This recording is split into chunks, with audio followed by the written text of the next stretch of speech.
You're listening to Release Your Resistance with Bex Beltran, episode 105.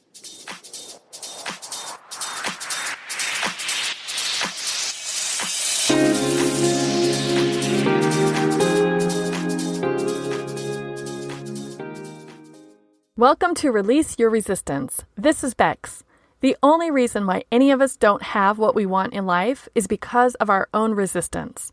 Right now, I'm learning how to recognize and release my resistance, and this podcast tells you how you can release your resistance so that you can live the exact life that you want. Let's get started. Welcome back to the Release Your Resistance podcast. I'm so excited to bring another coach interview to you so that you can hear us talk about our coaching practices and theories and how we work with clients and what we have in common. And if you are here at the Release Your Resistance podcast for the first time because you found this through Melissa, welcome. I cannot wait for you to hear this interview, and hopefully you'll go back and listen to some of the other coach interviews as well as some of the solo episodes of this podcast. But getting right into today's guest, I want to introduce you to Melissa Snow. She is the coach and podcast host of Love Starts Here, and the way that we met is because of a Valentine event that she has happening later this month. So I hope you will stick around for the whole episode to hear all the details and how you can join us at this virtual event. At the end of the episode, we'll be talking about that. The other thing that I'll remind you of at the end of the episode, I am doing an all-access behind-the-scenes tour of my journal and notebook shop. So if you have an idea to create a journal or a workbook or a notebook that you would want to use either for yourself or for your clients or for your friends and family, I can show you how I've created my shop and how I've developed my notebooks and journals and hopefully inspire you to do the same. So again, stick around to the end of the episode to hear the details about that, or you can go directly to the show notes for this episode at bexb.org/Melissa. That's BEXB.org/MELISSA. Let's go to the interview. Hey, Melissa, how are you doing today? I'm great. How are you? I'm great. I'm so excited to have you on the podcast because I've never had a coach like you on the podcast before. And just so everyone knows, we met because you are organizing an amazing virtual Valentine's Day dinner party coming up here. And I'm lucky enough to be participating in it. So Yes. we're going to talk about that at the end of the episode and tell everyone how they can get tickets. But in the meantime, please introduce yourself. Who are you? What do you do? And why?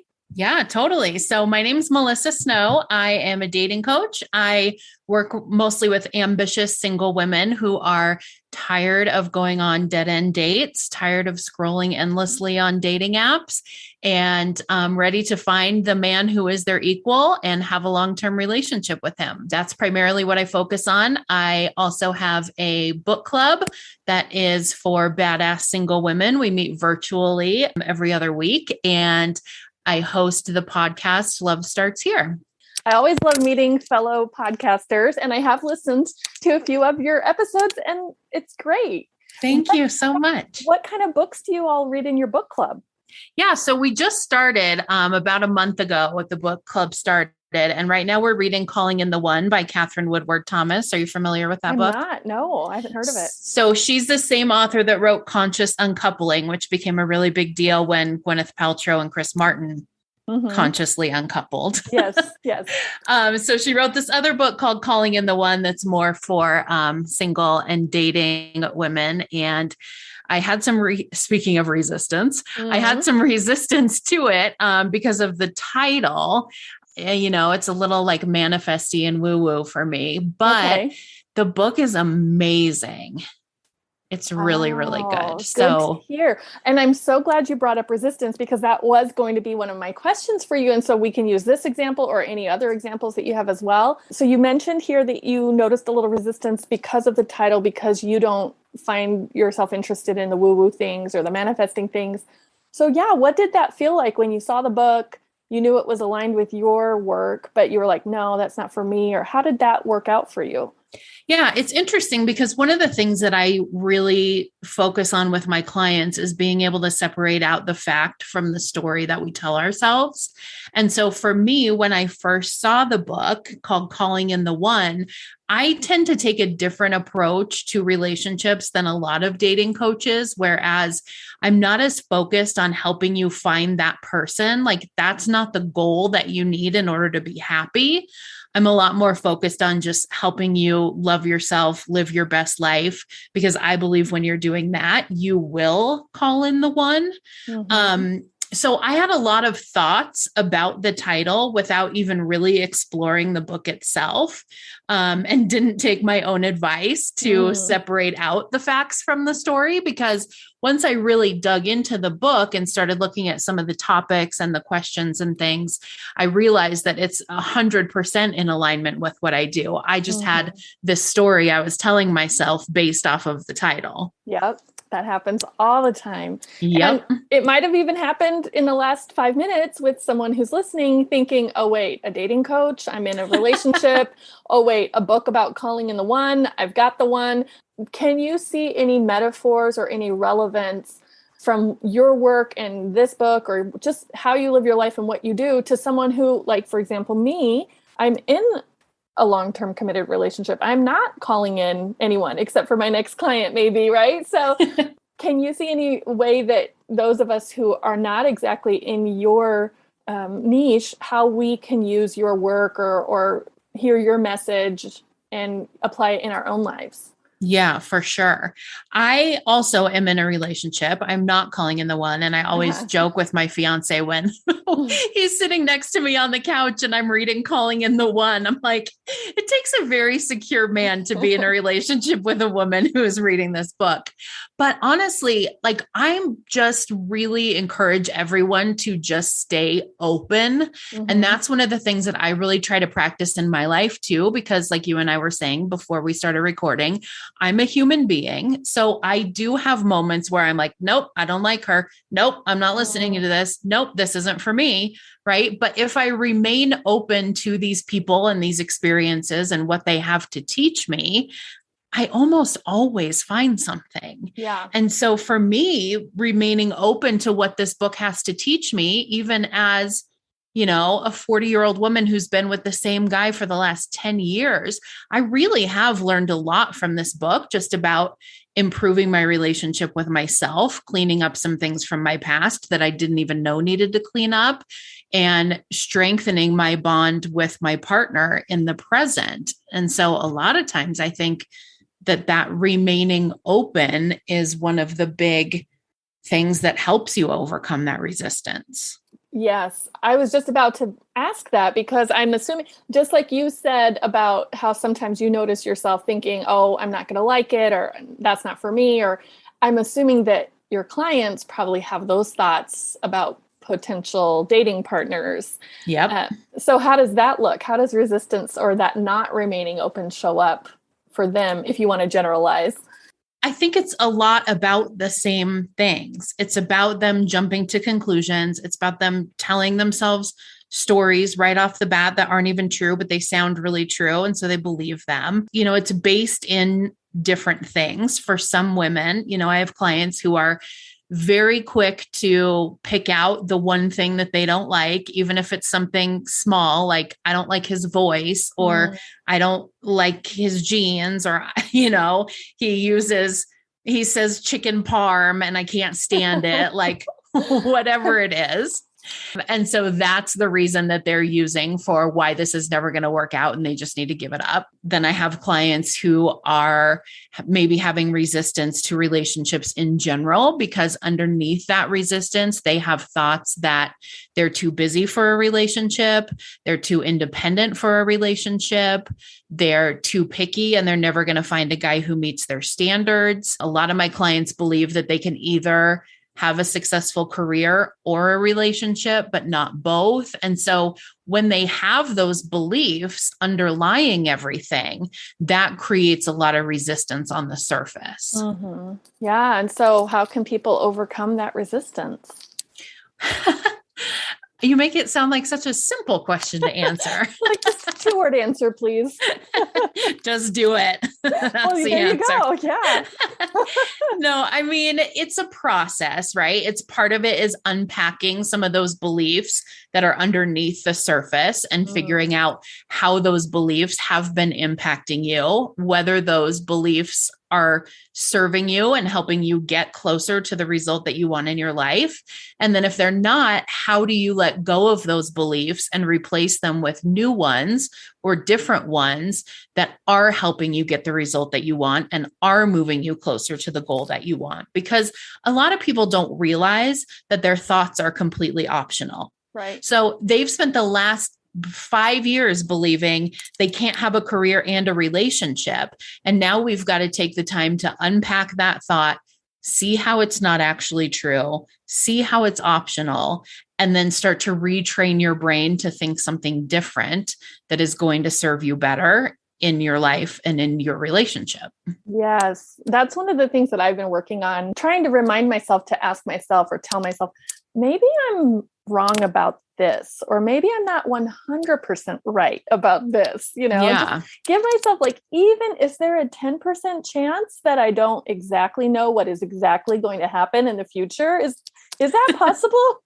Yeah. Yeah. And then it does what we were just talking about. It opens us, right? When I allow myself like, okay, so maybe I'm not 100% sure about this future story that I'm telling myself, then I can be a little bit more open. Like, I have no idea what's about to happen. I don't know if I'm going to get used to this or if this is going to work out. So yeah, that's exciting. Yeah. And you're exactly right. That idea of possibility and remaining open to the possibility is a big way that you overcome that resistance, because you don't necessarily want to try to convince yourself from one extreme to another, right? If you've spent your whole life believing that you are unworthy, it's going to be very difficult for you to jump straight to, I am worthy.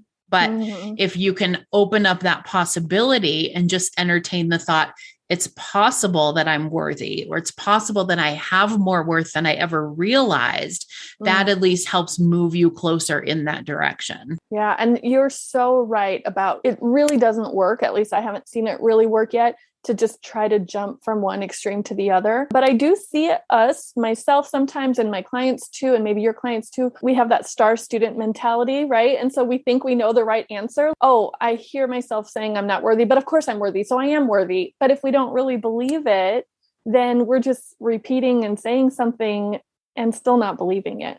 Right. So it's still not going to work out. Yeah. No. And a lot of times it has the opposite effect, because you try to tell yourself something that you don't believe, and your brain is like, yeah, that's definitely not true. And a lot of times then your brain will just double down on that.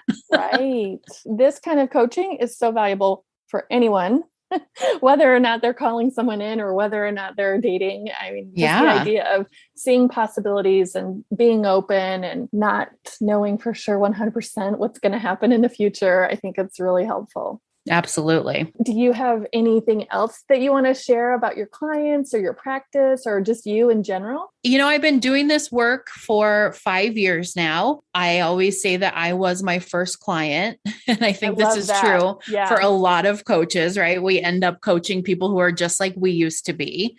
So I think it's important for people to know that we're not born knowing this stuff. And for most of us, we don't have the perfect example of a relationship growing up. And even if we do have that example, that may not be the relationship that we end up wanting. And so there's a lot of things that are required in order to attract and maintain a healthy relationship that nobody ever teaches us. And so I like for my clients to know that I've been in the exact same space that they are, because I didn't know this stuff either. And I think that takes away some of the embarrassment and the shame and the guilt that people feel about the fact that they're 35, 40, and have never had a successful relationship. Even though they can run a successful company, they're raising successful children, they're having success in all these other areas of their life. It doesn't make sense why they're not having success in their relationships. And so I like people to know that it's not something that we just have automatically. and that I've been where they are too. And I know it's possible. I mean, if I can get from where I was to here, then I know anybody can do it. Yeah. Yeah. And I think you're so right that we do have a tendency to say, I should know this, or this shouldn't be a problem for me. This shouldn't be what's happening to me, but it is, right? Yeah. And you shouldn't know it because you don't know it. You're right. No one ever taught us some of the stuff, or even if we had it modeled for us, that wasn't maybe our own personal experience as we went through young adulthood and into our lives. So yeah, it makes perfect sense. Yeah. And it's a lot more common than you think. I think that this is the kind of thing like infidelity, right? When it happens to you, you think, I'm the only person on the planet that this has ever happened to. Or you think this only happens to people who are complete train wrecks in their life, in their marriage, right? Because nobody's ever posting on social media, hey, my husband or wife had an affair. Like, this is not stuff that we talk about. Right. And same with relationships. People aren't advertising on social media how dysfunctional their relationships are. Even people who have dysfunctional relationships are posting pictures and things on social media about how perfect and wonderful everything is. So it's easy to imagine that everyone else has it figured out except for you. But I promise you they don't. Yeah. Yeah, that is a good reminder for any area of our lives. If it's relationship or career or money management or whatever, we probably tend to look at other people and compare ourselves to what our brain tells us and not what is reality. Oh, they've got it figured out. Oh, they are lucky. Oh, they don't have any, problems in this area. How would we possibly know? So yeah, we're not alone. It's more likely, statistically probable, that there are many people in exactly our same shoes than not. Yep, 100%. The way we met, because of the Valentine's Day event coming up, is because one of my side passions is journaling. So I've got to ask, are you a journal lover? Are you journal curious? Are you a non-journaler? I do journal and I encourage my clients to do it, but we do it in a really specific way, because what I've found with some of my clients, with most of my clients actually, is that if I don't give them a specific structure for how to journal, what they end up doing is just reinforcing the stories that their brains are telling them that are not helpful. So they're writing down all of these thoughts that they're having, and all that's doing is just re-emphasizing and reinforcing those thoughts rather than encouraging them to actually question those thoughts and whether or not they're true and whether or not they're serving them. So I do journal and I do encourage my clients to journal, but we do it in a little bit more of a formulated, structured way. Yeah. So do you teach them that structure, or I do. Is it something like a 3-step thing that you could say now, or should we send people to you to find out the structure? I mean, I can tell you what it is, but you also probably want to come to me to actually make sure you're doing it right. Okay, because if we could just get the high level, that'd be great. Yeah. So basically what they do is they do what is called a thought download. I didn't come up with that. That came from my mentor, Brooke Castillo. Yes, my mentor as well. I've talked about doing thought downloads on this podcast. So yes. Yep. So they choose a specific topic, and like their ex-boyfriend or the guy they just had a first date with, they write down all of the thoughts that they have about that topic without editing yourself, without judging yourself, without trying to write the thing that you think you're supposed to write. Just write it all out, but they write each thought on a different line with a T in front of it.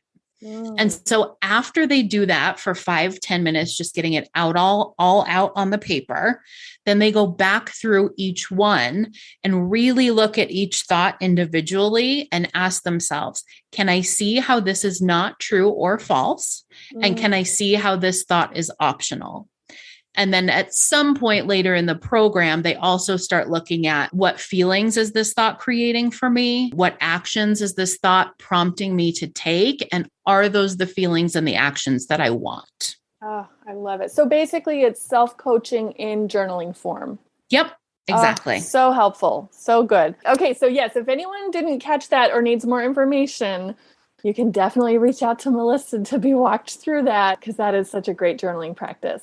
Absolutely. What about any other favorite self-development topics or practices? Do you have anything else that you either do yourself and or recommend to your clients? One thing I'm really trying to do, and this also has translated into my clients' work, is setting aside specific time each day for specific tasks, especially the tasks that tend to be time sucks. Mm-hmm. So, like, I'll tell myself, I'm just going to get on Facebook and see if anybody's responded to my post. And then 2 hours later, I'm still down the rabbit hole and I never even checked to see if somebody responded to my post. So, I'm really trying to be more intentional about deciding these are the hours during the day that I'm going to be on social media. And outside of those hours, there is no social media. Yeah. And I was actually just talking about this in my group program, the Relationship Reset, because they're moving into the part of the program now where they're going to start dating again. And a lot of them have busy career schedules. Some of them are raising children on their own. They have a lot of other things going on. And so one of the things that I encourage them to do is to set aside a specific amount of time each day. And that's the only time they spend on dating apps. That's the only time they spend swiping. It's the only time they spend responding to people, because otherwise it starts to consume your life. And the more it starts to consume your life, the less intentional you're being about it, right? Because that's when you end up like half watching TV and half paying attention to who you're swiping on.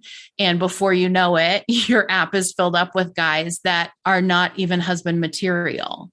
So limiting the time that you spend and being very intentional about how you're spending that time is really helpful in any area of your life. That's what I was just thinking as you were describing it, because I can see that that is so helpful in being intentional about what we eat, being intentional about what we buy or bring into our homes, right? Be intentional about how we exercise, because if we are, I mean, I used to exercise with a friend and then we wanted to chit chat and catch up, and so then of course the exercise was still good, but it wasn't as good as it could be if we were really focused on it, so I see that same application in so many different areas. That's really good. Yeah, absolutely. It's the same as when they say, if you're trying to lose weight, stop eating in front of the TV. Yeah. Because then you're being very intentional about what you're putting in your mouth and how much you're putting in your mouth. And, it's much easier to pay attention to what you're doing.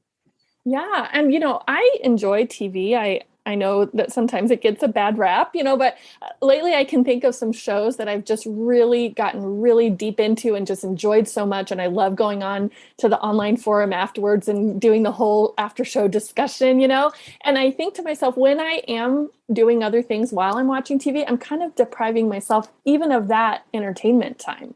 Because I'm splitting my attention. So yeah, I think it applies to everything. That's so good. What about, do you have a mantra? I just always try to remind myself that the universe has my back and that I have my own back. And those two things have been very, very helpful for me in anything that I'm doing, because anytime I start to feel that resistance, anytime I start to question myself or doubt myself or wonder if I'm doing the right thing or doing it the right way, I'm just like, you know what? It doesn't matter. Like, there is no right way. The universe has always had my back. Yep. The universe has always brought me the right people at the right time and given me exactly what I need. And I know that I have my own back. And when I say that, what I really mean is I trust myself to only think nice things about myself. So even if I put on a webinar that no one comes to, I know that I have my own back and that I'm not going to go to this place of like, you're stupid. This was terrible. Nobody wants what you have. This is never going to work. Everybody hates you, right? Yeah. Like, I trust myself to only think nice things about myself and things that make me feel good about myself and serve me, regardless of what's happening in my life. Yeah. And that has made a huge difference in my willingness to take risks and do things that are scary and do things that are uncomfortable, because I know I have my own back. Oh, that is such a good reminder. And I think if we all just decided I'll always have my own back, if I wouldn't say it to my best friend, I'll never say it to myself, like, Yeah. yeah, that's so good. Okay. Now I'm going to look for places in my life where I can tell myself and remind myself that I've got my own back. That's really good. Well, let's Yeah. talk about the Valentine dinner that is coming up here. How many times have you done this now, or what number is this? This is the second one. Okay, awesome. Okay, so give us an overview in case anyone is like, okay, what are they talking about? What kind of thing is this? Yeah. So this is called the Virtual Valentine's Day Dinner Party. It's on February 10th from 5 to 8 p.m. Mountain Standard Time. I know that sounds like a long time to be on Zoom, but it's super fun and it actually goes by really fast. Okay. So we have 8 speakers, including myself and Bex. Yay. And they are really, really amazing speakers. They're super fun to listen to. Their topics are very unique. They're talking about things in a way that you've never heard them talked about before. And I did this very intentionally because I too get tired of hearing the same thing over and over again. Yeah. So every speaker speaks for 20 minutes, so you never get bored. We have over $2,500 in prizes that have been donated by the speakers to give away. So that's super fun. And you just grab your dinner, grab your drinks, log into the Zoom and hang out with us for 3 hours. And at the end of it, you're going to have some real actionable steps that you can take to improve your relationship with yourself and improve your relationship with other people, regardless of whether that's your partner, your mom, your friends, whoever. I am so excited about it. It's so fun. What everyone, all the other speakers and who's going to show up. So how can people get tickets, or do they need to get tickets in advance, or what's the story there?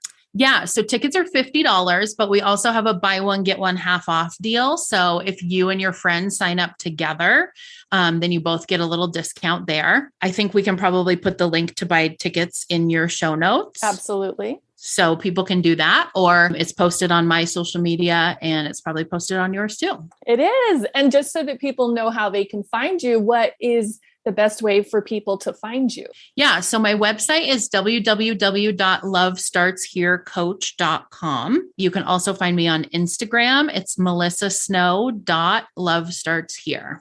Nice. So the tagline or the brand is Love Starts Here. Yeah, that's the name of my company. That's so awesome. So your website is lovestartsherecoach.com. Yep. So easy. Okay. That is amazing. Yes. Well, is there anything else that I should have asked you, or that you want to circle back to that we didn't talk about yet? I think the only thing that I would add, if there's anybody listening who has resistance when it comes to dating or relationships or getting close to someone, I know that happens a lot for women who have been hurt really badly in the past or who have been betrayed. It's really hard to get to that point where you're willing to open yourself up to that again. But I want anybody who's in that situation listening to know that love is and always has been available to you, but it starts with you.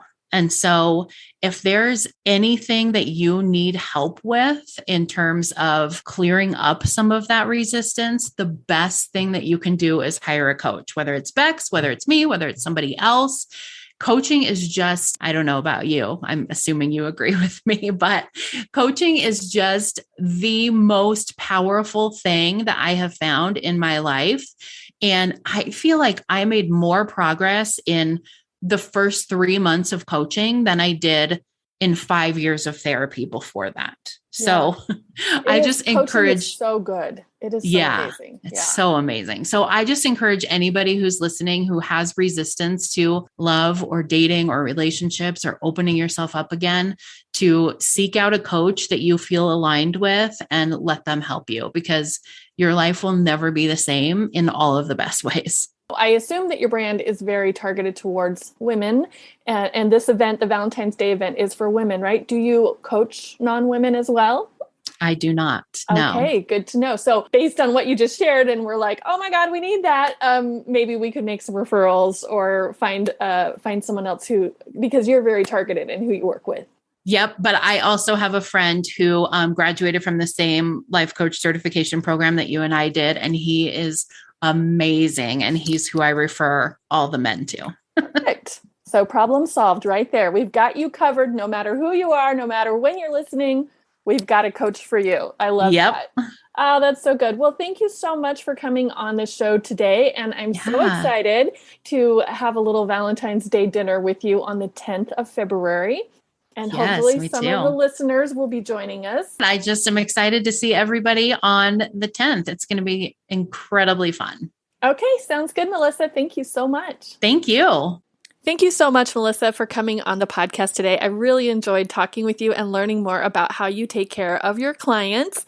I also am so excited for the Valentine's Day event that's coming up. So you can find out how you can join us at the show notes for this episode at bexb.org/Melissa. That's BEXB.org/MELISSA. And the one last thing that I want to remind you of is I am doing a behind the scenes tour of how you can create your own journal or notebook to either sell or give away. And if you want to do what I did, you could create an entire journal and notebook shop. So if you've been following me for a while, or if you know me, you might remember that this time last year, I did not have a journal and notebook shop. I launched it in the months of March and April of 2021, and within about 6 months, I had made a profit and had started selling journals and notebooks in person and online, and just having so much fun and getting custom orders. And a lot of people are wondering how to do this. Maybe you are even thinking, I could do this, or I have an idea for a journal or notebook. I would love to open the back end of the shop and show you everything and answer all of your questions. So if this is something that you're interested in, go to the show notes for this episode at bexb.org/Melissa, and you can get a link to the behind the scenes tour. Otherwise, that is it for today. Thank you so much for listening. Hope to see you on the 10th for the virtual Valentine's Day dinner and on the 16th for the behind the scenes tour. Otherwise, I'll see you on the next episode. Bye-bye.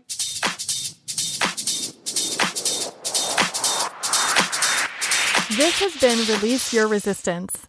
Thank you for listening. If you like this podcast, make sure you're subscribed and leave a review on Apple Podcasts. Also, think about someone who you know who would love this episode and share it with them.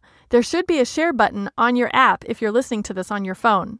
If you'd like to continue this conversation one-on-one or in real time, come visit me on my site at bexb.org to see how we can work together.